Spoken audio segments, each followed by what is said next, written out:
Hello my friends, dear students, welcome back to my channel. हम start करते हैं next lecture की ओर। हमने ऑलरेडी 4 लेक्चर्स आ चुका है मेरा, और ये 5th लेक्चर है। और 5th लेक्चर में मैं chapter number 2 residential status and total scope of income का पार्ट 3 मैं अब ये वीडियो बना रहा हूँ, पार्ट 3 का। ठीक है, तो ऑलरेडी पार्ट 2 और पार्ट 1 अपलोडेड है, एक बार देख लो। मैंने डिस्क्रिप्शन में उसका लिंक दिया है, वो आराम से एक एक पार्ट देखते आओ, तो ये और भी मज़ेदार टॉपिक है, आपको समझेगा। ये चैप्टर में हम लोग ऐसा चीज़ पढ़ने वाले हैं, एक नॉर्मल इंडिविजुअल भी जो है ना, कभी भी इसको देख लेगा ना तो उसको समझ में आएगा। नॉर्मली क्या होता है ना, अपने लोग बोलते हैं कि सर फॉरेन इनकम में कमा कर लाऊँ तो वो टैक्सेबल है या नहीं। सर अगर मेरे को यहाँ से पैसे भेजा गया तो वो टैक्सेबल है या नहीं। सर मैं ये सोर्स से कमा, वो सोर्स से कमा, ये सब चीज़ के बारे में हम लोग आज पढ़ने वाले। तो वो है चैप्टर नंबर 2 में टोटल स्कोप ऑफ इनकम। तो मैं लिख लेता हूँ, तो आपको एक एक करके डिटेल में समझा देता हूँ। ठीक है, chapter number 2 residential status and scope of total income। ठीक है, अपना क्या चल रहा है, पार्ट 3 चल रहा है। पार्ट 3, इससे पहले क्या देखा था सर हमने? इससे पहले हमने देखो, सबसे पहले हम लोग स्टेप वाइज जाते हैं, तो स्टेप वाइज में आपको समझ में आएगा कि हम कौन सा पढ़ रहे हैं। तो फर्स्ट जो चैप्टर था अपना बेसिक, उसमें हमने सेक्शन 4 पढ़ा था। क्या पढ़ा था सर? सेक्शन 4, चार्जिंग सेक्शन जिसको बोलते हैं हम। क्या बोलते हैं? Charging section. तो मैंने क्या लिखा यहाँ पर? सेक्शन 4 चार्जिंग सेक्शन, वो फर्स्ट चैप्टर में, उसका भी लिंक पे देख लेना एक बार। ठीक है, चार्जिंग सेक्शन का मतलब क्या होता है सर? प्रीवियस ईयर में अगर कोई भी इनकम कमाते हो आप, तो वो चार्ज होगा, वो बोलते हैं, मतलब टैक्स चार्ज होगा, उसको बोलते हैं चार्जिंग सेक्शन। ठीक है, अब सेकंड क्या है सर? सेक्शन 5, वो क्या था sir?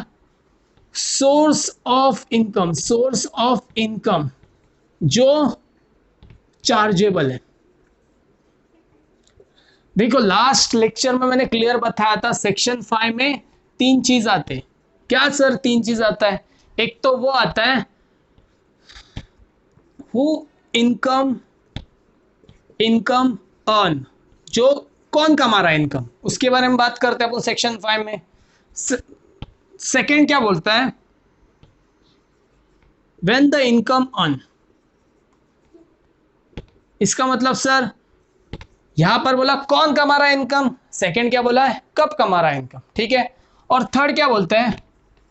Where the income earn, मतलब कहां पर कमा रहा है इनकम। ये चीज हमने सेक्शन 5 में डिस्कस किया था उस दिन, राइट है? मतलब जो मेरा प्रीवियस लेक्चर था उसमें मैंने ये चीज बताया था आपको। अब सेक्शन देखो, इसमें मैंने पूरा क्लियर नहीं किया, ये क्या है? वो इनकम अर्न दो चीज हो सकता है, रेसिडेंट हो सकता है, एक नॉन रेसिडेंट हो सकता है। ठीक है, क्लियर है? रेसिडेंट या फिर नॉन रेसिडेंट इनकम कौन कमा रहा है? रेसिडेंट कमा सकते हैं, नॉन रेसिडेंट कमा सकते हैं। Second, when the income earn, कब इनकम कमा रहा है? प्रीवियस ईयर में हो सकता है, या फिर not in previous year, other than previous year बोल सकते हैं इसको, अदर देन प्रीवियस ईयर। ठीक है, और थर्ड क्या बोलता है? Where the income earn. Where the income earn का मतलब क्या होता है? एक तो विद इन इंडिया हो सकता है, या आउटसाइड इंडिया हो सकता है। ठीक है, तो ये मैंने सेक्शन 5 के बारे में छोटा सा ओवरव्यू दिया था, बट आज अपन सेक्शन 5 के बारे में डिटेल में पढ़ने वाले, वही तो है मेरा टॉपिक आज का। और ये जो रेसिडेंट नॉन रेसिडेंट का बात किया ना हमने, ये रेसिडेंट नॉन रेसिडेंट हमने किधर पढ़ा था? सेक्शन 6 में पढ़ा था। सेक्शन 6 में बेसिक कंडीशंस है, राइट? बेसिक कंडीशंस, जिससे हम क्या कर रहे थे? रेसिडेंट है या नहीं वो देख रहे थे, ऑर्डिनरी रेसिडेंट है या नहीं वो देख रहे थे, और नॉन रेसिडेंट है या नहीं वो देख रहे थे, राइट? उसके कंडीशंस थे, वो कंडीशन हो गया बाद हमने क्या बताया? सेक्शन 6 में अप्लाई होता है सेक्शन 6 वहां पर। तो आज हम सेक्शन 6 तो हो गया मेरा, प्रीवियस वीडियोस में देखा रहेगा, तो अभी सेक्शन 5 के बारे में बात करते हैं। ठीक है, तो फ्रेंड्स हम आगे बढ़ते, आगे हम किसका बारे में देखेंगे, सेक्शन 5 के बारे में डिटेल में पढ़ेंगे कि क्या इनकम इंक्लूड होता है और क्या इनकम एक्सक्लूड होता है by calculating our total income. ठीक है, क्लियर है। सोर्सेस ऑफ इनकम, सोर्सेस कहां से हो सकता है इनकम फ्रॉम इंडिया हो सकता है, इनकम फ्रॉम आउटसाइड हो सकता है, इनकम टू रेसिडेंट हो सकता है, इनकम टू ऑर्डिनरी रेसिडेंट जैसा बोलते हैं, इनकम टू नॉन रेसिडेंट भी हो सकता है। तो ये सब चीज के बारे में आज डिटेल में हम लोग जाने वाले हैं। ठीक है, सेक्शन 5 के बारे में आज पढ़ रहे हैं।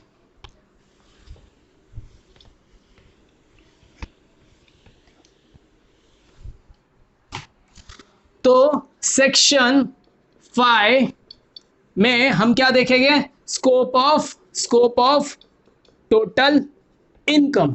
Sir scope of total income में क्या मतलब, क्या है सर इसका मतलब है which income to be included, कौन से इनकम को हम इंक्लूड करना चाहिए, और एक्सक्लूडेड, और कौन से इनकम को हमको क्या करना चाहिए, एक्सक्लूड करना चाहिए। क्लियर बोल रहा हूं मैं, which income need to be included और विच एक्सक्लूडेड, मतलब कौन से इनकम को लेना चाहिए और कौन से इनकम को नहीं लेना चाहिए। ठीक है, तो हम स्कोप के बारे में अब डिटेल में पढ़ते हैं। सर ये कैसा करेगा सर इनकम इंक्लूडेड और एक्सक्लूडेड? सर इनकम इंक्लूडेड और एक्सक्लूडेड है ना, दो पार्ट में डिवाइड होता है सर, दो पार्ट में। इसको बोलेंगे अपन बेस्ड ऑन रेसिडेंशियल स्टेटस। क्या बोलेंगे उसको, बेस्ड ऑन रेसिडेंशियल, एक इंडिविजुअल का रेसिडेंशियल स्टेटस देखेंगे, रेसिडेंशियल स्टेटस के हिसाब से उसको अपन क्या करेंगे, इंक्लूड है या एक्सक्लूड, उसके बारे में डिटेल में पढ़ने वाले। तो बेस्ड ऑन रेसिडेंशियल स्टेटस को क्या बोलेंगे सर, उसमें कौन कौन आता है, एक आता है रेसिडेंट एंड ऑर्डिनरली रेसिडेंट। ये याद है, प्रीवियस लेक्चर में क्लियर थे अपन इसके ऊपर। सर ये हमने बहुत डिटेल में पढ़ा था, रेसिडेंट किसको बोलेगा, ऑर्डिनरी रेसिडेंट किसको बोलेगा, राइट। अब नेक्स्ट ऑर्डिनरी रेसिडेंट, सेकंड कौन आता है, resident but not an ordinarily resident. ये क्लियर है सर? सर हाँ, ये भी तो देखा था हमने, इसको बोलते हैं resident, ordinary resident but not ordinarily resident. Short में लिख रहा हूं, ठीक है, आप मत लिखना, आप पूरा लिखना जब भी लिखते हो।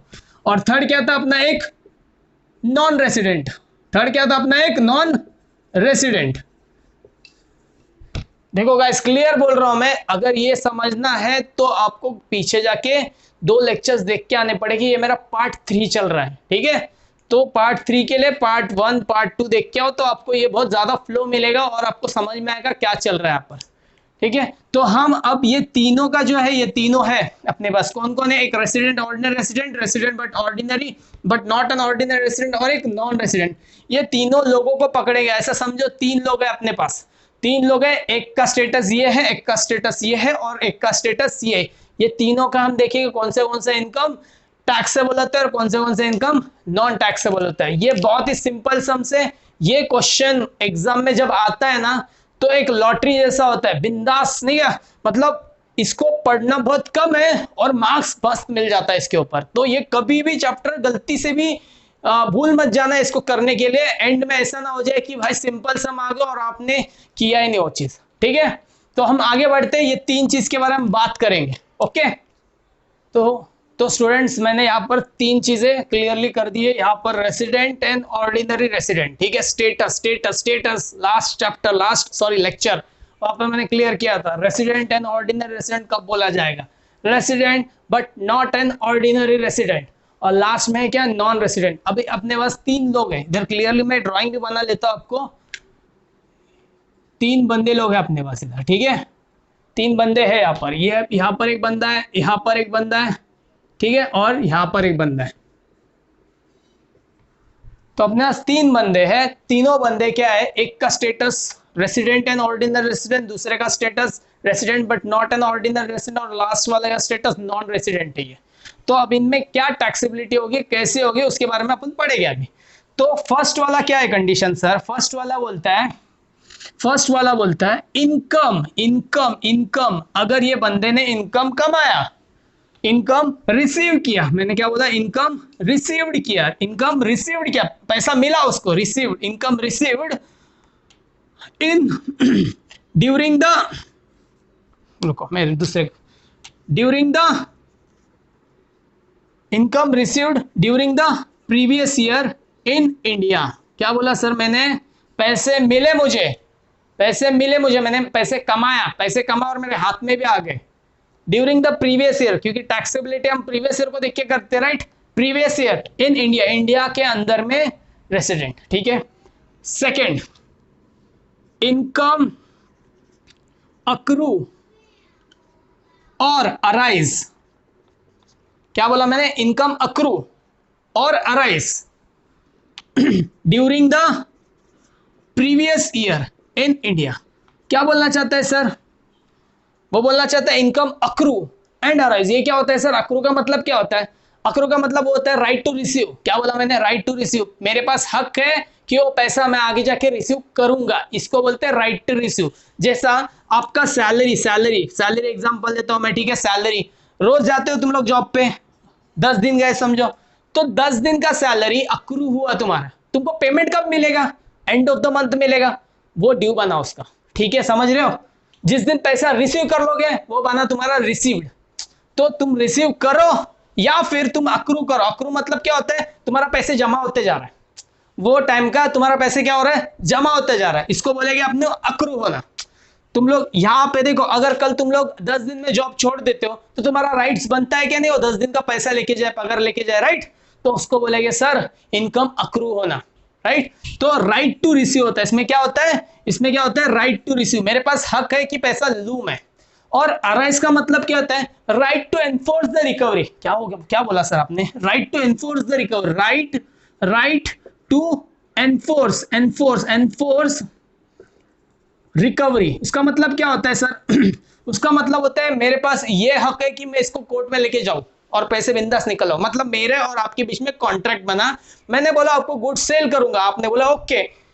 अगर एक ऐसा टाइम आ गया आपने पैसा दे दिया मेरे को और मैंने, या तो फिर मैंने गुड सेल कर दिया आपको और आप मेरे को पैसे ही नहीं दे रहे हो, तो ऐसे टाइम पे मैं क्या करूंगा, मैं केस कर सकता हूँ कि ना, आप पे कॉन्ट्रैक्ट में लिखा है कि आपको देना चाहिए पैसा और अपने दोनों का साइन है, सब है, तो मेरे पास राइट्स है कि मैं आपसे पैसा रिसीव कर सकूं, तो उसको बोलेगा अराइज होना।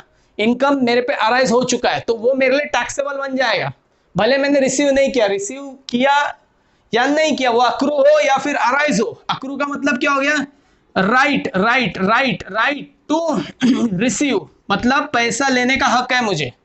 और एनफोर्स का मतलब अगर पैसा दिया नहीं तो मैं जाके केस भी करके रिकवर भी कर सकता हूं आपसे, उसको बोलते हैं अराइज। तो ये दोनों भी चीज एक जैसी है, मेरे पास राइट्स है पैसे लेने का, तो एक बार तुम्हारे पास राइट्स हो जाता है तो तुम्हारा वो क्या बन जाता है, इनकम बन जाता है। किसने बोला, मैंने नहीं बोल रहा हूं, इनकम टैक्स ने बोला है। तो इनकम रिसीव्ड हो ड्यूरिंग प्रीवियस ईयर में, प्रीवियस ईयर का कैलकुलेट करता हूं तो प्रीवियस ईयर में इन इंडिया, और इनकम अक्रू हो या फिर अराइज हो, ये दोनों भी during the previous year in India हो, तो वो इनकम टैक्सेबल माना जाएगा, वो इनकम टैक्सेबल माना जाएगा। मैं क्या बोल रहा हूं, वो इनकम टैक्सेबल माना जाएगा। और एक पॉइंट है सर ये इंडिया इंडिया कर रहे हो, अब बाहर का बात करो ना थोड़ा, बाहर का क्या होता है सर, चलो देखते हैं बाहर का क्या होता है। इनकम अक्रू और अराइज, या फिर और डीम्ड टू बी अक्रू और arise during previous year outside India.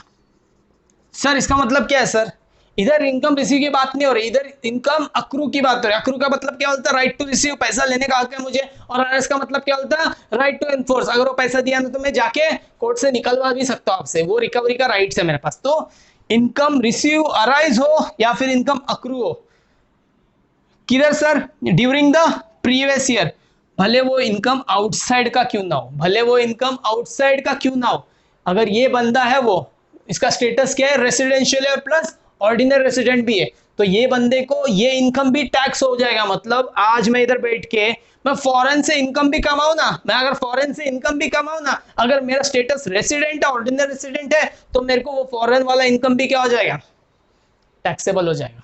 Clear है, बहुत सिंपल चीज है, कुछ हार्ड नहीं है।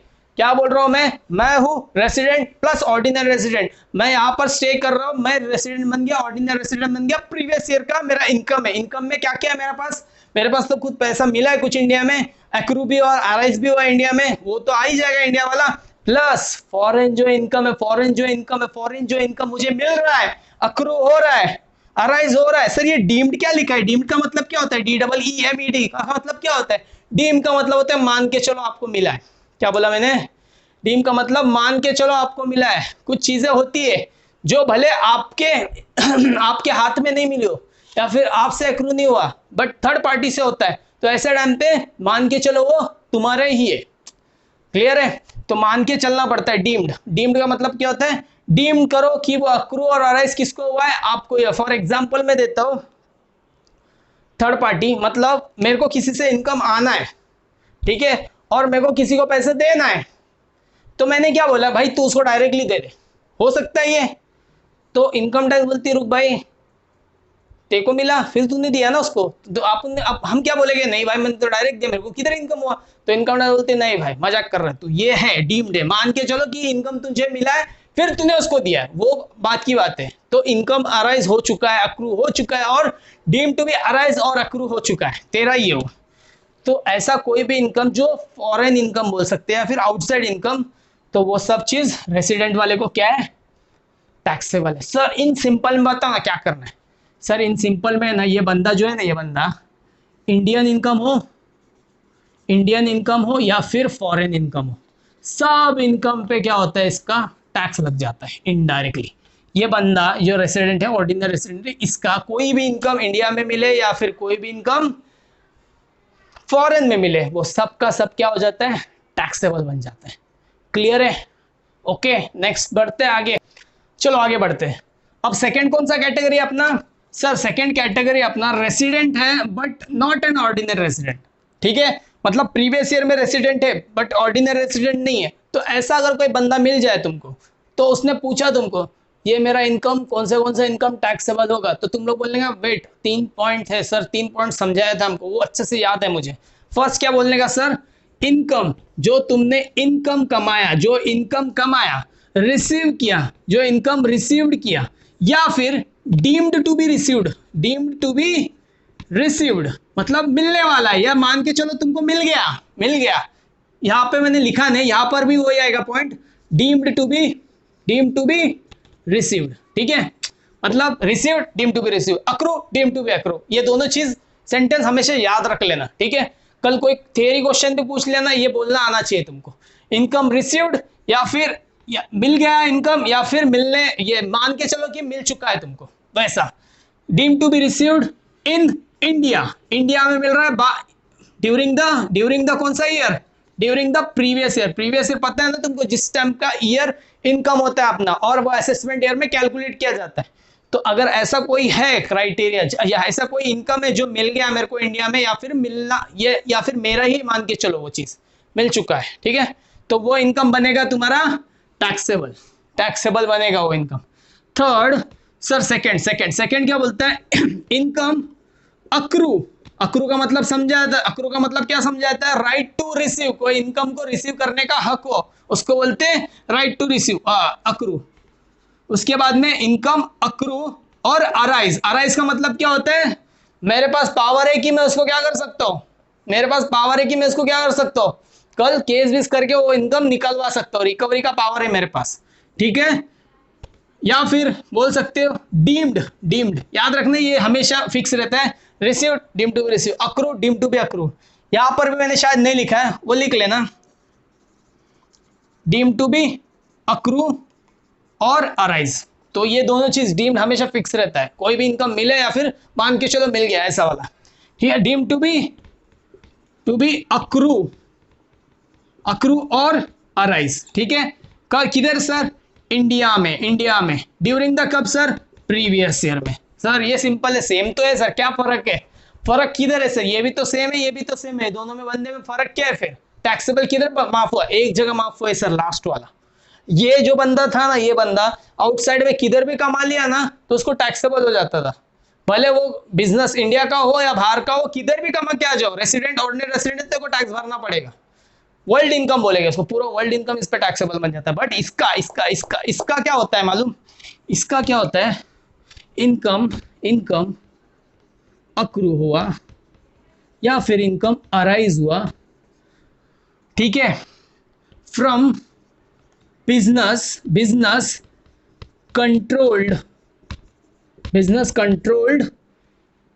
और बिजनेस कंट्रोल्ड और profession setup in India, from India बोल सकते हैं, from India during previous year outside income. Sir इसमें क्या लिखा सर आपने? इनकम अक्रू अराइज, वो समझ में आ रहा है सर। फ्रॉम बिजनेस कंट्रोल्ड और प्रोफेशन सेटअप फ्रॉम इंडिया मतलब क्या होता है सर? मैं जो हूँ सीईओ, राइट?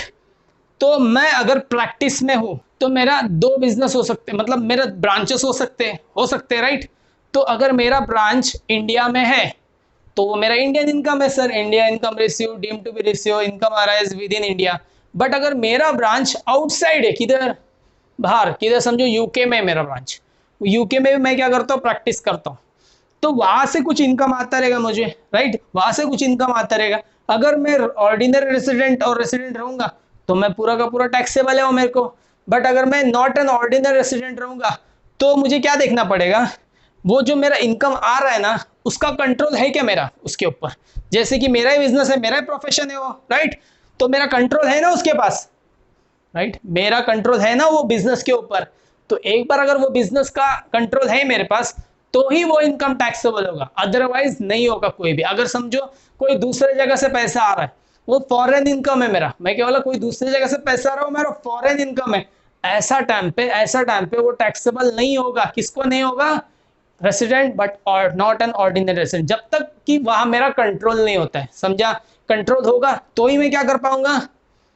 टैक्स बोलूंगा। कंट्रोल नहीं है तो नॉट टैक्सेबल। सर ये सब जो चीज लिख रहा हूं ना, सब टैक्स होगा, यही बताने के लिए लिख रहा हूं मैं। ये चीज टैक्स होगा, ये चीज टैक्स होगा, अगर इसके अलावा कुछ आता है तो वो चीज टैक्स नहीं होगा। ये बंदे को तो हर चीज टैक्स हो जाता है, बट ये बंदे को क्या माफ है? कि आउटसाइड इनकम माफ है, बट उसमें अगर एक कंडीशन है, बिजनेस अगर तू कंट्रोल कर रहा है तो वो टैक्सेबल है। सिंपल है सर। नेक्स्ट बढ़ते हैं। तो नेक्स्ट नॉन रेसिडेंट का। नॉन रेसिडेंट क्या बोलता है? सेम पॉइंट से, कुछ फर्क नहीं है, एक याद कर लो, दूसरा भी आ जाता है, तीसरा भी आ जाता है। अब इसमें नॉन रेसिडेंट मतलब वो बंदा जो इंडिया का रेसिडेंट है ड्यूरिंग द प्रीवियस ईयर, तो उसका कौन सा इनकम इंडिया टैक्स करेगी और कौन सा इनकम वो इंडिया बोलेगी, इनकम टैक्स बोलेगी नहीं भाई ठीक है माफ कर दिया तेरे को, जा। ठीक है, तो फर्स्ट क्या है सर? वही पॉइंट सर जो आपने अभी तक सिखा रहे हो, इनकम रिसीव्ड और डीम्ड टू बी रिसीव्ड, मतलब सेम तो पॉइंट लिख रहे हैं sir. In India during the previous year, sir same है सर पॉइंट, वही है, income received deemed to be received in India during the previous year, वो आ गया। Second sir same, income accrue और अराइज और डीम्ड टू बी अक्रू और arise in India during the previous year. Sir ये भी समझा सर, यही पॉइंट लिख रहे हो, कुछ नया लिख रहे हो क्या? बट यहां पर एक खतरनाक पॉइंट है, लास्ट वाला क्या है सर? फॉरेन इनकम मतलब income earn from outside India is not, लिख रहा हो देखो इधर, इज नॉट टैक्सेबल। मतलब समझ रहे हो सर? देखो शॉर्ट में मैं बताता हूं, ये सेम, ये भी सेम, ये भी सेम, बट इधर क्या बोलता है, फॉरेन इनकम जो होगा तुम्हारा, कोई भी इनकम कमाओ फॉरेन से, तुम्हारा टैक्सेबल नहीं होगा, क्योंकि तुम कौन हो, नॉन रेसिडेंट हो। तो तुम्हारा सिर्फ वही इनकम टैक्सेबल होगा जो इनकम इंडिया से अक्रू कर रहे हो, अराइज कर रहे हो या फिर रिसीव कर रहे हो। ठीक है, सिंपल है सर। यहाँ पे सर ये सर टैक्सेबल है, क्या बोलेंगे इसको, टैक्सेबल, फर्स्ट पॉइंट। सर ये भी टैक्सेबल है सर। सर ये भी टैक्सेबल है सर। तो ये बंदे को तीनों भी टैक्सेबल बन जाता है, कुछ भी आन दो इनकम, सब टैक्सेबल हो जाता है उसको, क्योंकि वो कौन है, इंडिया का रेसिडेंट है और ऑर्डिनरी रेसिडेंट है। ठीक है, नेक्स्ट नेक्स्ट नेक्स्ट में ये भी क्या बन जाता है, टैक्सेबल। इंडिया है, इंडिया के अंदर कोई भी कुछ भी कमा लो, सब टैक्सेबल हो जाता है, टैक्सेबल।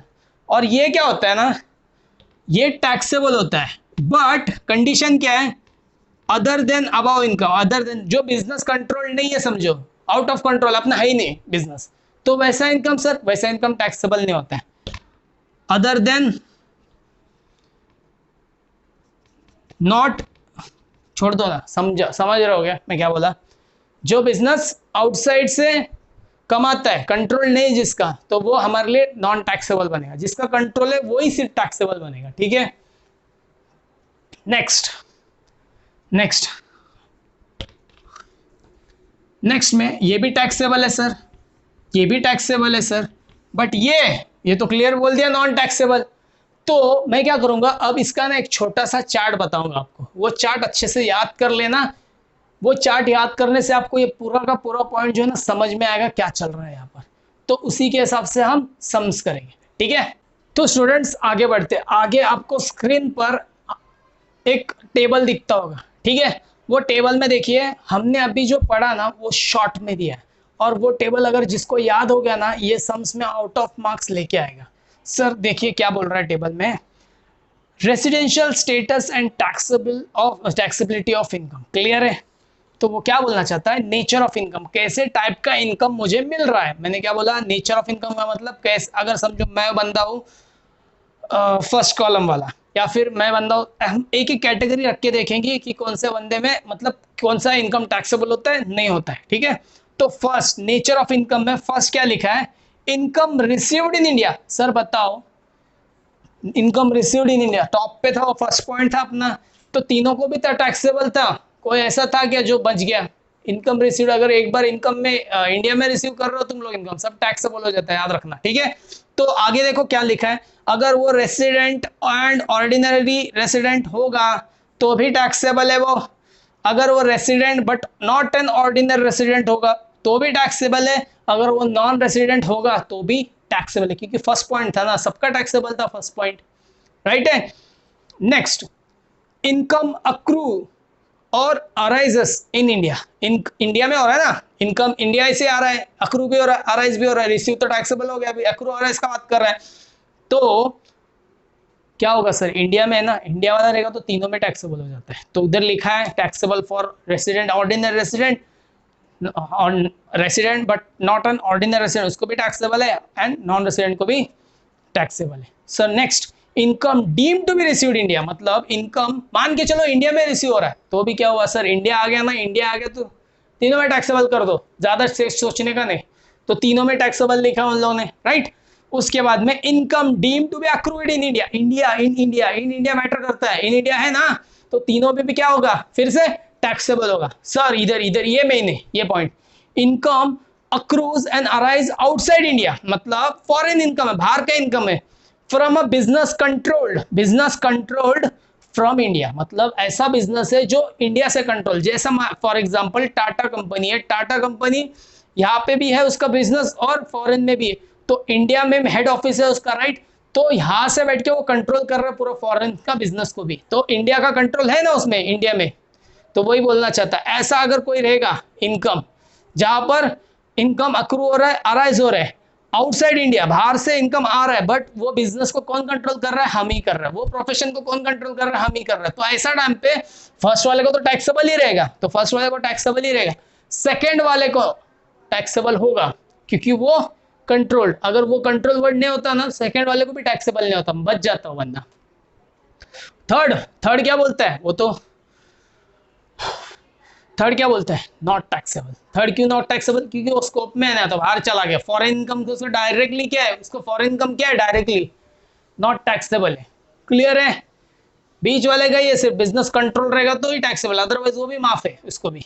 लास्ट वाला देखते, एनी अदर इनकम, कोई भी इनकम विच अक्रूज और अराइज आउटसाइड इंडिया, बाहर इनकम से कमा रहा है, कोई भी इनकम हो इंडिया के बाहर से कमा रहा है, तो पहला जो रेसिडेंट वाला बंदा था उसके लिए टैक्सेबल हर इनकम रहेगा, आंख बंद करके टैक्सेबल।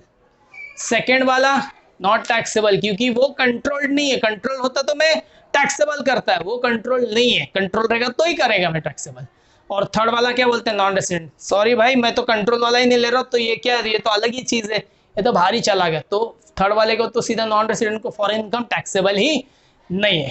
सर इन शॉर्ट क्या बोलूंगा मैं, इन शॉर्ट क्या बोलूंगा मैं, इन शॉर्ट क्या बोलूंगा मैं, बोलूंगा इन शॉर्ट में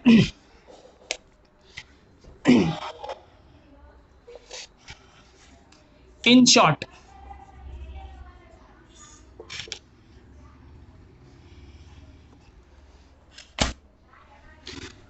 अगर इनकम रिसीव्ड हो या अक्रू हो या अराइज हो, ठीक है, या डीम्ड हो, कुछ भी हो, deem to be, receive, accrue, arise, जो भी है, ठीक है, ये तीनों कैटेगरी है। तो अगर वो रेसिडेंट है, वो अगर रेसिडेंट है एंड प्लस ऑर्डिनरी रेसिडेंट भी है, प्लस ऑर्डिनरी रेसिडेंट भी है वो, तो सर इंडिया वाला इनकम भी और प्लस फॉरेन इनकम भी, उसको क्या रहेगा, फॉरेन इनकम भी, इंडिया इनकम और फॉरेन इनकम दोनों भी क्या रहेगा उसके लिए, टैक्सेबल होगा। टैक्सेबल दोनों भी क्या रहेगा उसके लिए, टैक्सेबल। सर समझा, सिंपल है ना, कुछ नहीं है, सब इनकम टैक्सेबल है उसको, फर्स्ट वाला। सेकंड, अगर बंदा रेसिडेंट है but not, clear, not an ordinary resident, ordinary resident, अगर ऐसा होगा बंदा तो क्या होगा सर, ऐसा होगा तो इंडिया का इनकम तो टैक्सेबल है सर, बट फॉरेन इनकम जो फॉरेन इनकम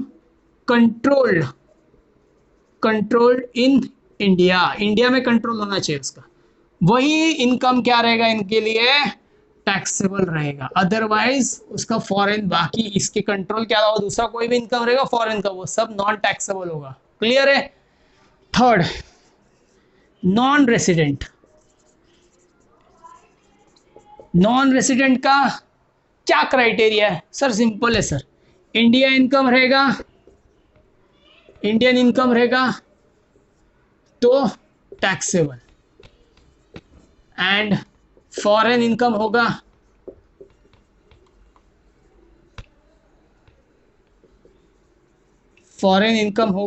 तो नॉट टैक्सेबल।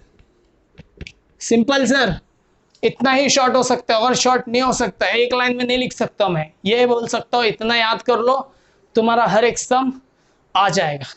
तो देखते हैं हम लोग, सम्स देख लेंगे, 2-4 सम्स देखोगे तो आप खुद ब खुद कॉन्फिडेंस में आ जाओगे, ठीक है।